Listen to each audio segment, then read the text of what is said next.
Hi guys, this is Ranjit, and in this video let's do the unboxing and have a first look at the Samsung Galaxy Z Flip 4. In my unboxing of the Fold 4, many of you have asked me to cover this one, so I got this unit. So let's have a look at this one. And though this is a review unit that was sent to me by Samsung, now we know the pricing, guys. This Flip 4 starts at 89,999. that's about 90,000, but this is the regular price, guys. Apart from this, there are various offers that are running. So what I'll do is I'll leave the link in the description so you can check out and get all the details. So let's open this up, and it comes in actually 8 gigabytes of RAM is common, but storage will be 128, 256 or 512. The review unit that we have is actually the 256 gigabyte variant, and looks like this is the new color, the Bora purple color that they have sent us. So here it is, and the paperwork will be here like this. So not much, we'll just get some SIM tool, your paperwork, and the USB cable. That's it. So let me just put that to the side. And here we have the device itself. And I actually like this color, looks nice. Let's open this up. Let me just peel this off. So yeah, that comes out. We have a sticker here. Let's just remove that. So yeah, indeed, this color is actually pretty nice, and the back is actually gives that matte finish. So yeah, it's not attracting fingerprints, so that's actually a nice move. And this is supposed to be the new Gorillas Glass Victus Plus gear, so this should be a lot more durable. And also, I believe the hinge is sort of improved. Yes, I can see the tension a little bit different. So this is supposed to be the new improved hinge on this one. And of course, this also comes with the Snapdragon 8 Plus Gen 1 processor. Let me give you a physical overview.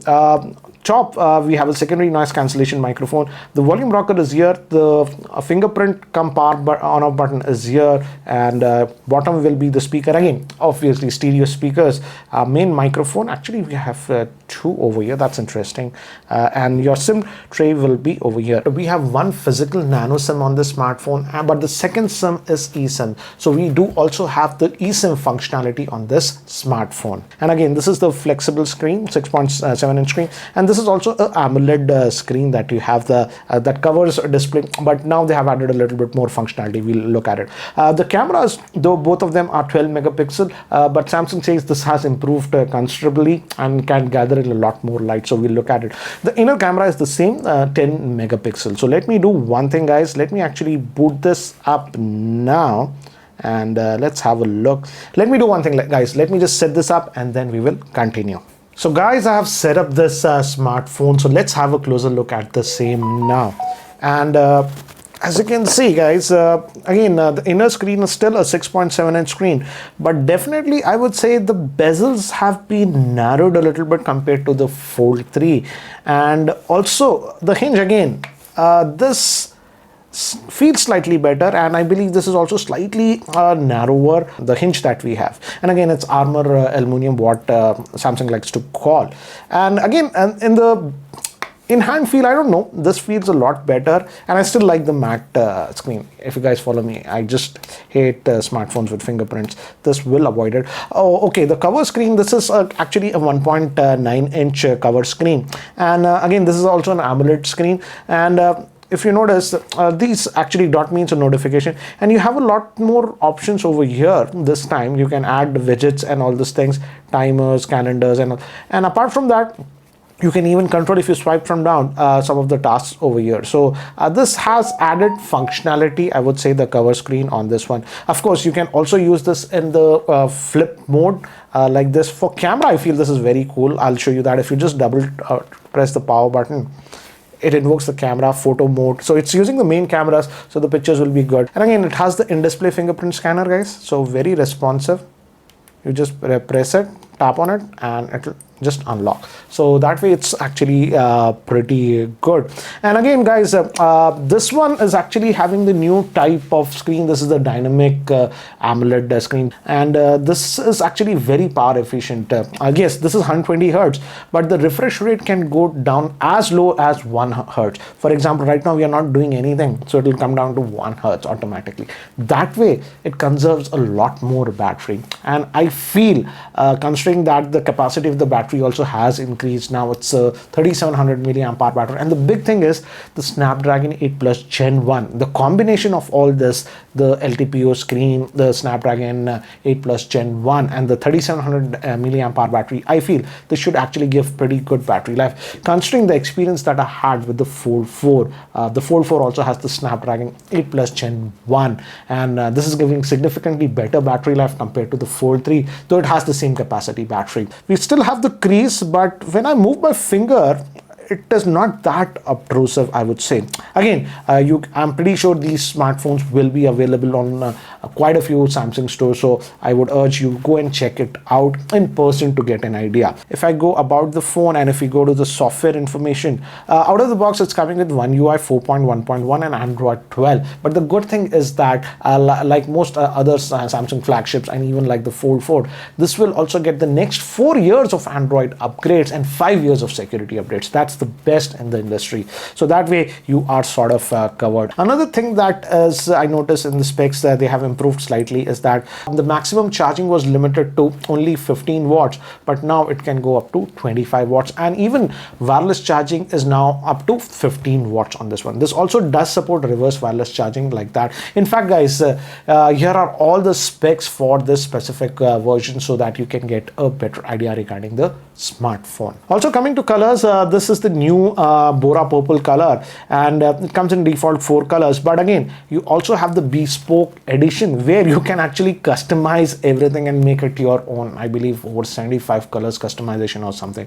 so that is also an interesting thing on this one. Now let's talk about the cameras on this one, because I took some sample shots and definitely I feel the camera is an improvement. The main camera is this 12 megapixel, inner camera is that 10 megapixel, and by default, yes, you'll be shooting it like this. This is the front facing like this in the regular mode. And one more thing is that one improvement that Samsung has done on this one, yes, it does have OIS, but when you're shooting video, it employs OIS plus video stabilization, VDIS they call it. So this when you're shooting videos, it comes out very, very stable. Again, because the processor is super fast, I would say. But the thing is that you have these modes. For example, if I go to this and open the camera, as you can see, I can just I call it the vlogging mode. I can just sit like this and you have your controls over here. You can shoot videos also like this, and it's a very good experience. In fact, I would say if you're serious about videos, and you can also use it like the camcorder mode like this. But we know that the front cameras, these are a lot better, so you can also use this to shoot videos, selfies and all those things. You just double tap this and the camera will open, as you can see, and now I can move between the photo mode, video mode, and if I tap this, it starts recording. If I tap this, and if I move, you can also move to the that ultra wide mode, portrait mode, and all those things are also available on this one. But let me do one thing. Let me actually show you some of the camera samples and videos that I've shot with this smartphone. Finally, after a long time, the sun came in Hyderabad, so some outdoor shots that I took. Regular shots come out really good, but even this is that ultra wide is also pretty good. Again, one more example, regular shot, and this is ultra wide. This is a tricky shot, but I feel dynamic range was produced very well. Again, outdoors it does a pretty good job. There is slight color pop in the pictures, but I feel most users will actually like that. Human skin tones are also produced well. These were regular shots, and these were taken in the portrait bokeh mode. These were shot just around the sunset, and here also, as you can see, it did a pretty good job. Now these were taken in completely artificial lighting, and I got actually very good results at night. As you can see, Samsung claims it captures 65% more light at night.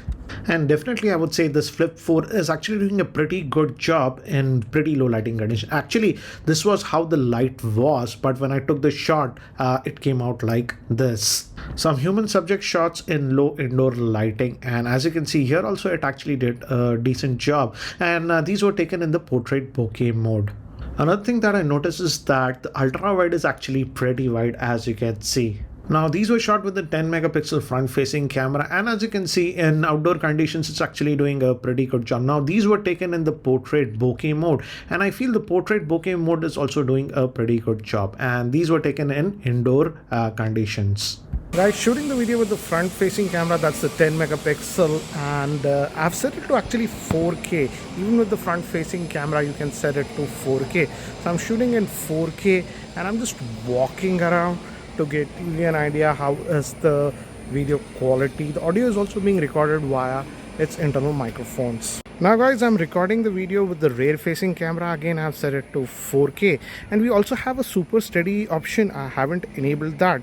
Let's see if I can just directly go to the wide angle mode from here. Yes, you can directly go to the wide angle mode and back to the 1x.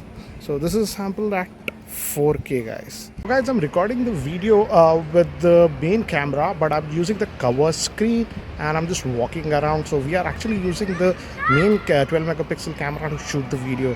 Do let me know what do you feel about the same. Just a 4K video to give you an idea between regular and ultra wide, as you can see. I like that even in ultra wide we don't have that color distortion. I'll go back to the regular mode.